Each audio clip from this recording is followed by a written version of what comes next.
गोकर्ण जी ने हाथ अंजुली में जल लिया और मंत्रित करके जैसे इसके ऊपर फेंका, ये तुरंत बोलने लगा, अहम भ्राता तुदीयोस्मि धुंधकारी नामतः। भैया अहम भ्राता, मैं भाई हूँ, तुदीयोस्मि तुम्हारा ही भाई हूँ, धुंधकारी नामता, मेरा नाम धुंधकारी है। गोकर्ण जी ने पूछा, तुम इस हालत में कैसे पहुंचे? तुम तो मुझसे छोटे थे, तुम्हें ये प्रेत योनि कैसे प्राप्त हो गई? ये हाथ जोड़ने लगा, बोले भैया इसमें किसी का दोष नहीं है। बोले फिर? सुखिये नेव दोषेण, सुखिये नेव, अपने ही कर्मों के द्वारा किए हुए दोषेण, दोषों से ब्रह्मत्व नास्तम मया, मेरा ब्रह्मत्व नष्ट हो गया, मैं प्रेत योनि में चला गया भैया। मैंने अपने कुकर्मों के, अपने दुष्कर्मों के द्वारा स्वयं अपना ब्रह्मत्व नष्ट कर लिया। अच्छा एक चीज और बताएं आपको, धुंधकारी का जीवन नष्ट किसने किया? 5 वेश्याओं ने। ये 5 वेश्याएं कौन हैं? प्रत्येक व्यक्ति के जीवन में 5 वेश्याएं जुड़ी हैं साहब।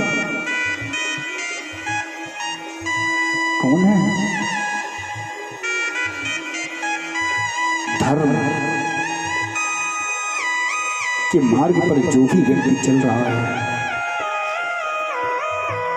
उस प्रत्येक व्यक्ति के जीवन में 5 वेश्याएं हैं।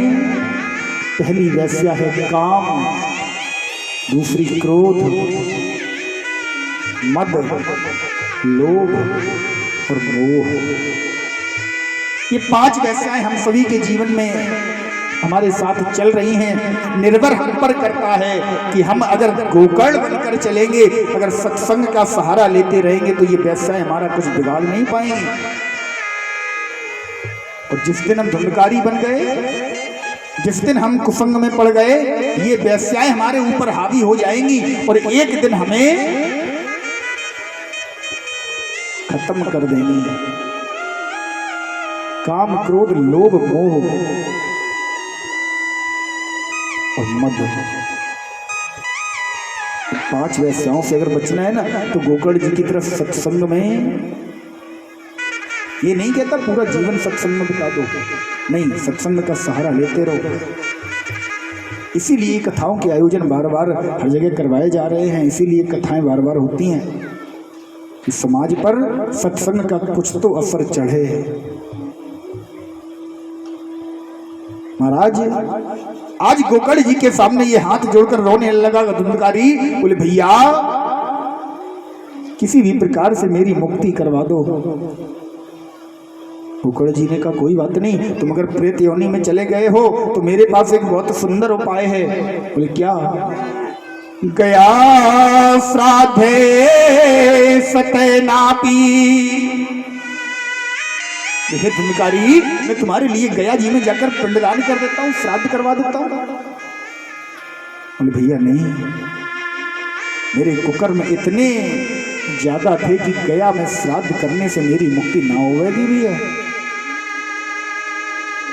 महामृत्युंजय का अनुष्ठान करवा दूं? तो नहीं, उससे भी मेरी मुक्ति नहीं होगी। फिर तुम्हारी मुक्ति किस प्रकार होगी? बोले भैया इसीलिए तो मैं आपके सामने आया, ऐसा कोई उपाय बताओ, ऐसा कोई उपाय करो जिससे मेरी मुक्ति हो जाए। सूर्य भगवान गुरु हैं गोकर्ण जी के। गोकर्ण जी ने सूर्य भगवान से प्रार्थना की, सूर्य भगवान के रथ को रोका। सूर्य भगवान ने तुरंत रुककर गोकर्ण जी को एक उपाय बताया। बोले महाराज अगर धुंधकारी के लिए 7 दिवसीय साप्ताहिक श्रीमद् भागवत महापुराण की कथा करवाई जाए और धुंधकारी इसे सुने तो निश्चित ही इसकी मुक्ति हो जाएगी। ध्यान देना, जिनके घर में पितृदोष है, जिनकी कुंडली में पितृदोष है अथवा कोई प्रेत बाधा है घर में, नकारात्मक शक्तियां घर में बढ़ रही हैं, तो श्रीमद् भागवत महापुराण का मूल पाठ, संस्कृत में 18,000 श्लोकों का मूल पाठ अपने घर में आप करवाइए।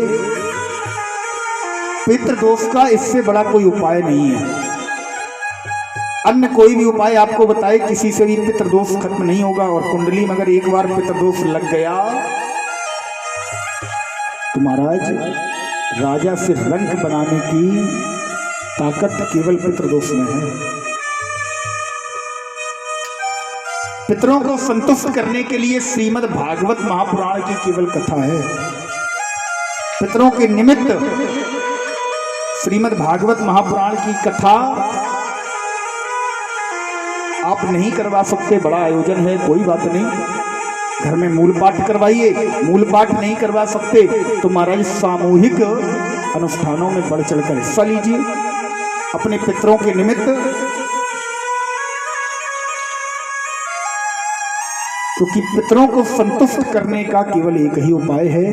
जो प्रेत आत्मा बनकर भटक रहे हैं बेचारे, उन्हें संतुष्ट करने का केवल एक उपाय है, वो है श्रीमद् भागवती वार्ता, केवल भागवत जी की कथा।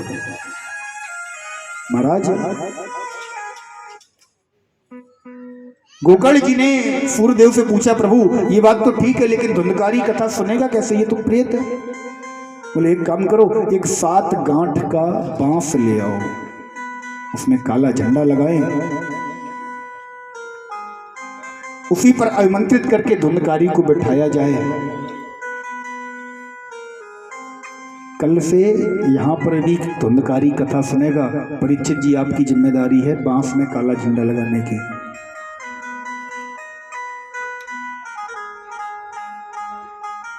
परीक्षित जी के पद पर जो हमारे प्रधान जी आसीन हैं, अभी मैंने आपसे कुछ कहा नहीं, आप यहां बैठे तो यहां थे लेकिन थे कहीं और, है ना। 7 गांठ का बांस आपको कल लाना है, उसमें काला झंडा इस पंडाल में भी लगाना है धुंधकारी के लिए। कल से जो कथा होगी वो धुंधकारी, आज धुंधकारी कथा हो रही, कल से धुंधकारी ही भी कथा आप लोगों के साथ सुनेंगे।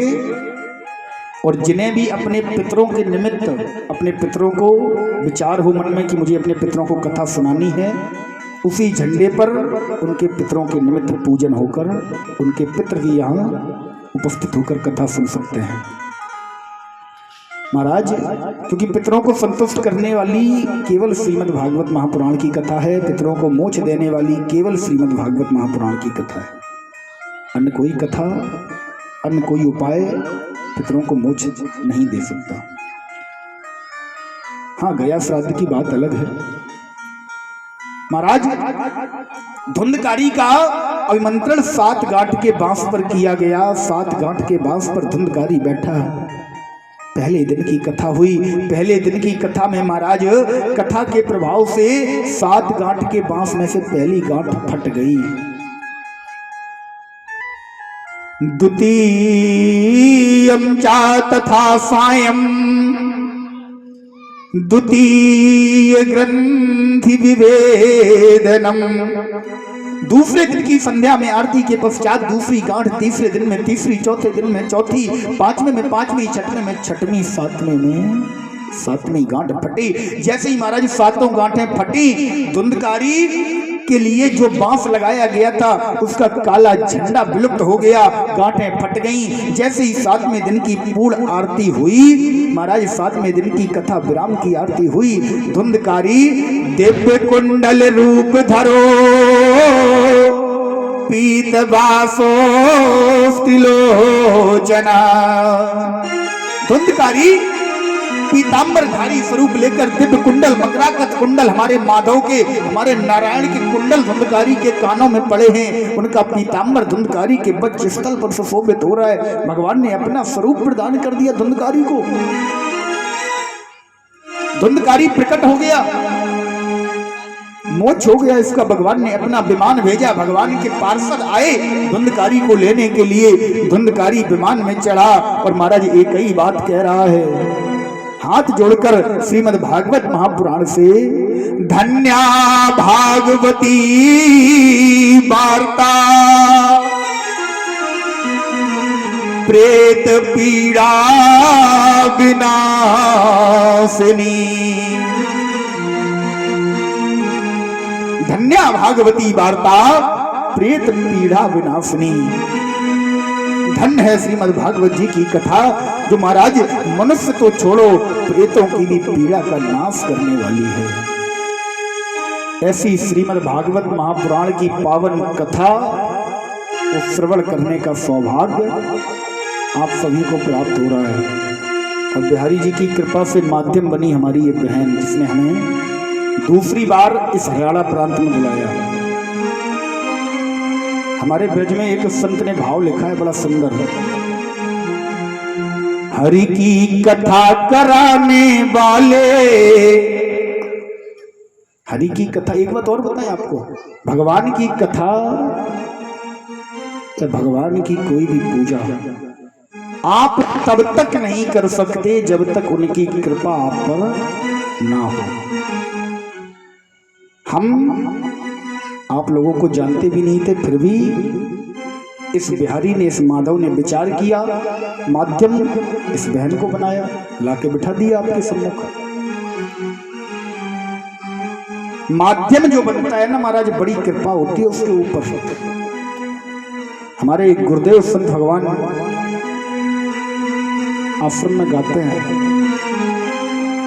हरि की कथा कराने वाले तुमको लाखों प्रणाम, तुमको लाखों प्रणाम, तुमको लाखों प्रणाम, तुमको लाखों प्रणाम। हरि की कथा कराने वाले, हरि की कथा कराने वाले तुमको लाखों प्रणाम, तुमको लाखों प्रणाम, तुमको लाखों प्रणाम, तुमको लाखों प्रणाम।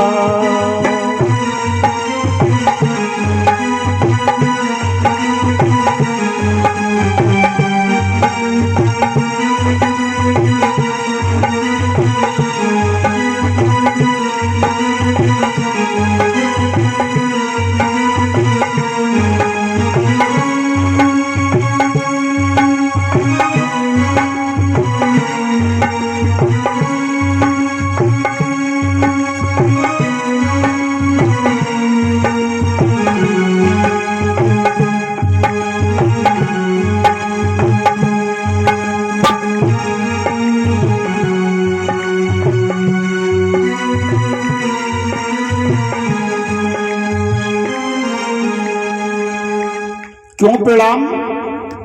हरि की कथा कराने में जो माध्यम बन रहा है उसे प्रणाम क्यों किया संत भगवान ने? बोले महाराज, इस समाज में हमने देखा, इस समाज में हमने एक विचार करके एक वस्तु को बाहर निकाला। वो कौन सी वस्तु है?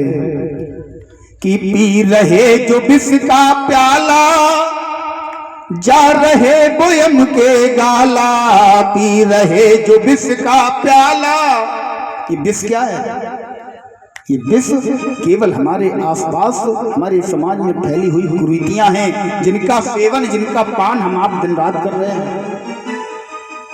अब इस विष को दूर कैसे किया जाएगा? बोले केवल राम नाम रूपी, कथा रूपी अमृत से। अमृत सुधा पिलाने वाले तुमको लाखों प्रणाम, तुमको लाखों प्रणाम। महाराज बहुत ही धन्यवाद की पात्र है ये बहन, जिसने, और एक बात मुझे लगभग 10 वर्ष पूर्ण होने जा रहे हैं कथा करते हुए। 15 वर्ष की अवस्था से मैं कथा कर रहा था। जहां भी जाता हूं लोगों को देखकर उनके अंदर, तो मैं ये नहीं कहता मैं इतना बड़ा ज्ञानी हूं, लेकिन फिर भी कुछ ना कुछ भाव समझ में आ जाता है सामने से लोगों को देखकर। इस चीज की जब इस बहन ने मुझे पहली बार बुलाया था तभी मैं समझ गया था कि इसका भाव कथा कराने का निस्वार्थ है। ये तो आपके पास की यही लोकल की रहने वाली है। घर पर भी मैं गया, मैंने देखा किसी भी चीज की कोई कमी नहीं है, सब सकुशल संपन्न है। तो धर्म के नाम पर कमाई करने का इसका मोटिव नहीं है, केवल निस्वार्थ। काना का बेचारी अकेली है, अकेली रहती है। केवल निस्वार्थ कान्हा का प्रचार प्रसार कर रही है, बस नाम का प्रचार प्रसार कर रही है। केवल इसका जीवन श्रीमद् भागवत महापुराण के लिए समर्पित है। ये मेरा 10 साल का अनुभव इस बहन के बारे में कह रहा है। अब जिम्मेदारी आपकी है। ये कार्यक्रम इस बहन ने माध्यम बनकर आपके यहाँ रख दिया। बिहारी जी की प्रेरणा हुई, कार्यक्रम हो रहा है, अनुष्ठान हो रहा है, आप लोग सुंदर कथा श्रवण कर रहे हैं। अब जिम्मेदारी आपकी है। अगर बिहारी जी ने इसे माध्यम बनाया है, इसने इस भागवत रूपी अनुष्ठान का आपके मोहल्ले में झंडा अगर उठाया है, तो उसे संभालने की जिम्मेदारी आपकी है। आगे आप लोग स्वयं समझदार हैं। बोलो राधे राधे। महाराज, जिस समय धुंधकारी जी के लिए विमान आया तो एक घटना वहां पर हुई। घटना क्या हुई? धुंधकारी जी के लिए विमान आया, धुंधकारी केवल विमान में बैठकर गया।